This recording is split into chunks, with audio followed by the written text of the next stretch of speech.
और US election से जुड़ी हुई हर खबर हम आप तक पहुंचा रहे हैं एक खास कवरेज के जरिए और बता रहे हैं कि क्या स्थिति है वहां पर। अब से कुछ घंटे बाद यानी भारतीय समय के अनुसार शाम को साढ़े छह बजे एक फुल फ्लेजेड वोटिंग शुरू हो जाएगी। हालांकि कुछ जगह पर जैसे न्यू हैम्पशायर वहां पर ऑलरेडी जो पहला वोट है डाला गया है और अब तक का जो रुझान बना है या फिर कह सकते हैं जो पोल्स आ रहे हैं सभी स्टेट की ओर से या फिर एजेंसीज की ओर से, उसमें ज्यादातर पोल्स में मार्जिनल ही सही लेकिन लीड कर रही हैं हिलेरी क्लिंटन। लेकिन एक इंटरेस्टिंग विजुअल्स हम आपको दिखाएंगे। यूएस इलेक्शंस की जब से बात शुरू हुई है तब से गर्म है सट्टा बाजार भी और लोगों की क्यूरियोसिटी भी। और जो ये विजुअल्स आप देख पा रहे हैं इसमें मछली चाणक्य गैस करने की कोशिश कर रही हैं कि कौन यूएस में प्रेसिडेंट का खिताब किसके नाम रहेगा। और इंटरेस्टिंग ये है कि उन्होंने डोनाल्ड ट्रंप को पहले चुना।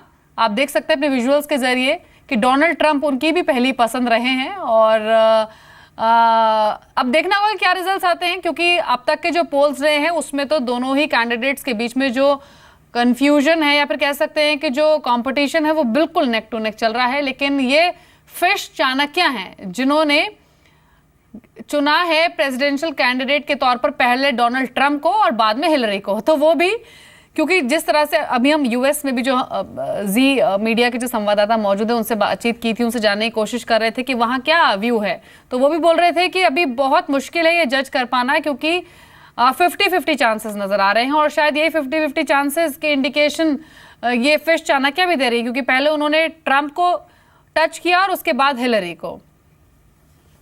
लेकिन चलिए, तो ऑन अ लाइटर नोट हम आपको कुछ विजुअल्स दिखा रहे थे। लेकिन एक फैक्ट ये है कि जब से यूएस इलेक्शंस की बातचीत शुरू हुई है हम हर रोज बात करते हैं आईटी सेक्टर की और साथ ही फार्मा सेक्टर की, क्योंकि यही दो वो स्पेस हैं जो कि प्रेसिडेंशियल चुनाव से सबसे ज्यादा इंपैक्ट हो सकते हैं। और इसी पर एक व्यू ले लेते हैं। हमारे साथ विष्णु दुसाद मौजूद हैं जो कि एमडी और सीईओ हैं न्यूक्लियस सॉफ्टवेयर के। विष्णु जी नमस्कार, स्वागत है आपका जी बिजनेस पर। हालांकि जो मेजॉरिटी ऑफ रेवेन्यूज हैं आपके वो यूरोप से ज्यादा आते हैं, मार्जिनल रेवेन्यूज आपके यूएस से आते हैं, लेकिन फिर भी ये जानना बहुत जरूरी है कि जो आईटी इंडस्ट्री है वो इन इलेक्शंस को कैसे देख रही है। अगर ट्रंप आते हैं तो क्या सही मायने में कुछ असर हो सकता है? हम उसको इस तरह से देख रहे हैं कि इलेक्शन जीतने के लिए तो व्यक्ति को कुछ न कुछ कहना पड़ता है, लेकिन जब एक्चुअल में स्थिति आएगी कि किस तरह से इकोनॉमी यूएस की आगे बढ़ेगी, तो मेरे को नहीं लगता, हमें नहीं लगता है कि कोई बहुत ज्यादा उनका इम्पैक्ट रहेगा पॉलिसीज पर, क्योंकि हम जो इंडिया की जो आईटी इंडस्ट्री है वो बहुत उनकी इकोनॉमी में वैल्यू ऐड कर रही है।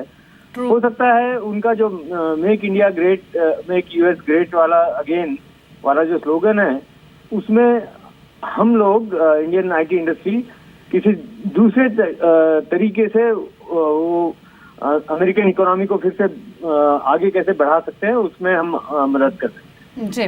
लेकिन मिस्टर दुसाद, दो चीजें मैं यहाँ पर आपसे और जानना चाहती हूँ। पहली चीज तो ये, चलिए ठीक है, इंडियन आईटी सेक्टर जो है वो अमेरिका के लिए भी इक्वली इंपॉर्टेंट है, ये हम अग्री करते हैं चीज से। लेकिन दो चीजें मैं यहाँ पर जानना चाहती हूँ। पहली चीज तो ये कि अक्रॉस दी वर्ल्ड हम देख रहे हैं जो प्रोटेक्शनिज्म बिहेवियर है वो काफी बढ़ रहा है ज्यादातर कंट्रीज का।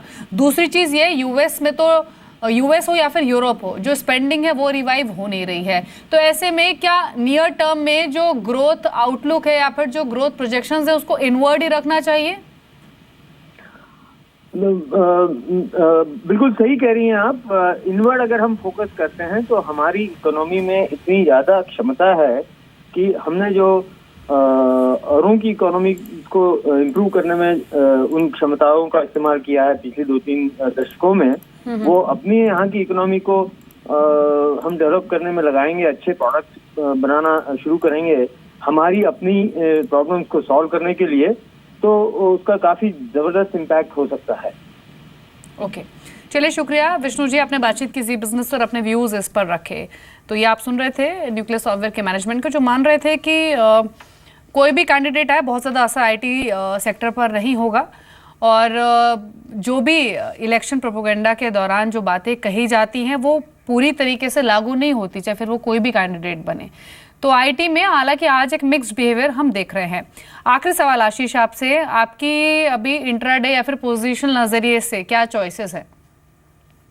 दो स्टॉक में यहाँ पे दीपाली कहना चाहूंगा। बलरामपुर चीनी मुझे काफी अच्छा लग रहा है, यहाँ से काफी अच्छा इसने ब्रेकआउट दिया है, वॉल्यूम्स भी काफी अच्छी, शुगर स्टॉक में आज मूवमेंट है। 125 के टारगेट के लिए बाय कर सकते हैं, 108 रुपए के आसपास का स्टॉप लॉस मेंटेन करें।